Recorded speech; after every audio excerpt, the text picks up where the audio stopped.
Let's go to the Sikkim అనుకున్న విధంగానే హైదరాబాద్ నుంచి స్టార్ట్ అయిపోయాము. బాగ్డోగ్రా ఎయిర్పోర్ట్ పశ్చిమ బెంగాల్లో ఉంది.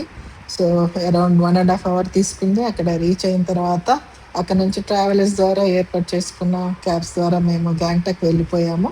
ఇట్ ఈస్ అరౌండ్ 100 కిలోమీటర్స్ ప్లస్సే, కానీ మాకు 5.5 అవర్స్ జర్నీ తీసుకుంది. అంత హిల్ ఏరియా, మధ్య మధ్యలో జలపాతాలు, వంపులు తిరిగిన రోడ్లు, రివర్, తీస్తా రివర్, ఇవన్నీ కూడా చాలా అందంగా ఉండింది. తర్వాత అక్కడి నుంచి చేరుకున్న తర్వాత గ్యాంగ్టాక్‌లో ఒక హోటల్ తీసుకొని మేము స్టే చేసాము. నైట్ అయ్యేసరికి మేము ఎక్కువ చూడలేకపోయాం, కానీ ఉదయం పూట లేసేసరికి చుట్టుపక్కల ఫుల్ ఫాగ్, పక్కనే సెలయేర్ల శబ్దాలు, అసలు ఎంత అందంగా అనిపించిందంటే అసలు ఒక్క క్షణం మాకు అనిపించింది అసలు మేము ఎక్కడున్నామా అన్నట్టుగా అనిపించింది. అంత అందమైన ప్రదేశం సిక్కిం అనేది. చాలా క్లీన్ ఏరియా. ఇక్కడ చాలా గవర్నమెంట్ స్ట్రిక్ట్.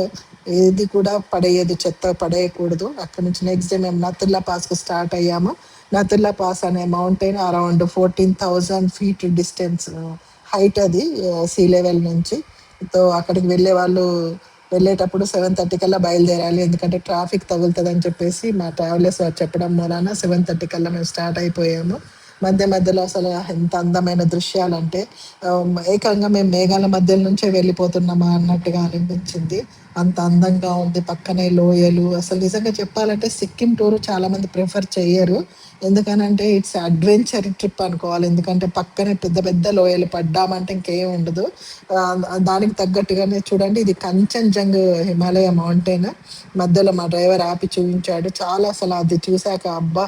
అంత ఎత్తైన హిమాలయ మౌంటైన్ మేము చూసామా, మా జన్మ ధన్యమైపోయింది అన్నట్టుగా అనిపించింది. పక్కన పెద్ద పెద్ద లోయలు ఉంటుంది. అసలు చాలా స్కేరీగా ఉంటుంది. అయినా సరే మేము ఇంత ధైర్యంగా వెళ్ళాం చూడండి. మేము 7:30కి బయలుదేరినా కూడా అరౌండ్ 2-3 కిలోమీటర్ డిస్టెన్స్‌లో వెహికల్స్ అన్నీ కూడా జామ్ అయిపోయాయి. ఒక్కొక్కసారి జామ్ అయిందంటే ఒక 1.5 అవర్ అక్కడే స్టక్ అయిపోతాము. కానీ పక్కనున్న అందాలు చూసుకుంటూ ఆ టైం ఎలా గడిచిపోయిందో తెలియలేదు. ఫుల్ మంచండి. మేమెళ్ళింది మే ఎండింగ్‌లో. April is the best time actually. కాకపోతే చాలా మంచు ఉంటుంది ఆ టైంలో. మేమెళ్ళింది మా పేరెంట్స్‌తో కాబట్టి మేము కొంచెం ప్రికాషన్స్ తీసుకొని వెళ్ళాము. ఎళ్ళేవాళ్ళు తప్పకుండా మీరు చూడండి ఎంత అందంగా ఉందో. ఎళ్ళేవాళ్ళు తప్పకుండా ఆక్సిజన్ మినీ సిలిండర్ తీసుకొని వెళ్ళండి. ఎందుకంటే అట్ ఎ టైమ్ మన బాడీ అడ్జస్ట్ కాదు. అక్కడికి వెళ్ళిన తర్వాత కొన్ని రెస్పిరేషన్ ప్రాబ్లమ్ వస్తుంది. శ్వాస ప్రాబ్లమ్ వస్తుంది. కాబట్టి ఎళ్ళేవాళ్ళు ఖచ్చితంగా ప్రికాషనరీగా మినీ సిలిండర్ తీసుకొని వెళ్ళండి. మేము మా గ్రూప్‌లో 5, 6 మెంబర్స్ అయితే ఇబ్బంది పడ్డాము. మేము ఎక్కువ సేపు కూడా ఉండలేకపోయినాము. యాక్చువల్లీ ట్రావెలర్స్ చెప్పేదేంటంటే, మీరంత హైట్‌కి వెళ్తున్నప్పుడు మధ్యలో ఒక డే అన్నా ఇప్పుడు 14,000 ఫీట్ డిస్టెన్స్‌కెళ్ళినప్పుడు మధ్యలో 7,000 ఫీట్ దగ్గర 1 డే స్టే చేసి వెళ్ళమంటారు. ఇది చూడండి, ఇది చైనా అండ్ ఇండియా బార్డర్ అది. అటు సైడ్ కనిపించిన గ్రీన్ కలర్ బిల్డింగ్ వచ్చేసి చైనాది. ఇటు సైడ్ ఇండియాది ఉంటుంది. అక్కడి వరకు వెళ్ళాము. ఎంతోమంది అసలు ఎంత చక్కగా ఆడుకుంటూ ప్లే చేశారు, గానీ మేము మాత్రం ఎక్కువ సేపు అక్కడ ఉండలేకపోయాము. వెంబటే రిటర్న్ వచ్చేసాము. అది చూడండి, చైనా అండ్ ఇండియా బార్డర్ అది. So, we enjoyed. కానీ ఆ దృశ్యాలన్నీ చూసుకుంటా మాత్రం ఎంజాయ్ చేసాం, కానీ మంచులో మాత్రం దిగలేకపోయాము because of our problems. So, ఇది డే 1 అండి. మేము తిరిగి మళ్ళీ బ్యాంకాక్ రిటర్న్ అయ్యాము. రిటర్న్ అయ్యేటప్పుడు అక్కడ మధ్య మధ్యలో లేక్స్ ఉండి, సోగాంగ్ లేక్ అని ఒకటి ఉంటుంది. అది ఇదేనండి అది. అది మా వింటర్ సీజన్‌లో కంప్లీట్‌గా ఫ్రోజన్ అయి ఉంటుందంట. గడ్డ కట్టేసి ఉంటుంది. కానీ మేము వెళ్ళింది మేలో కాబట్టి ఆల్మోస్ట్ ఏమీ లేదు అక్కడ. కాకపోతే చుట్టూరా కొండలు. బ్యూటిఫుల్ ప్లేస్ అండి ఇది గూడా. అక్కడ ఉన్న వాళ్ళందరూ యాక్ట్‌ల పైన ఎక్కుకుంటా ఫోటోస్ తీసుకుంటూ అదో మెమరీ లాగా ఉంచుకున్నారు. చివరికి రిటర్న్ అయిపోయాము. చూడండి, ఈవినింగ్ 6 కల్లా అక్కడ చీకటి పడిపోతుంది.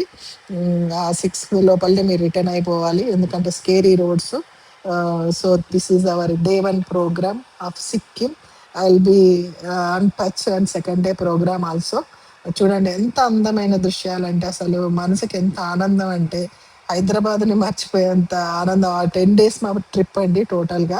ఆ ట్రిప్‌లో మాకు ఏ ఒక్క రోజు కూడా మేమసలు ఎక్కడో ఉండి ఏదో స్వర్గంలో ఉన్నట్టే ఫీల్ అయ్యాము. ఆ చుట్టూరా కొండలు, వింతైన మంచు కొండలు, వింతైన దారులు, అసలు ఎంత అందమైన దృశ్యాలు అంటే ఇప్పుడు ఎవరైనా ప్లాన్ చేసుకోండి, నిజంగా Sikkim is the best place అని నేనైతే చెప్పగలుగుతాను. మేము చూసిన ప్లేస్‌లలో వన్ ఆఫ్ ద బెస్ట్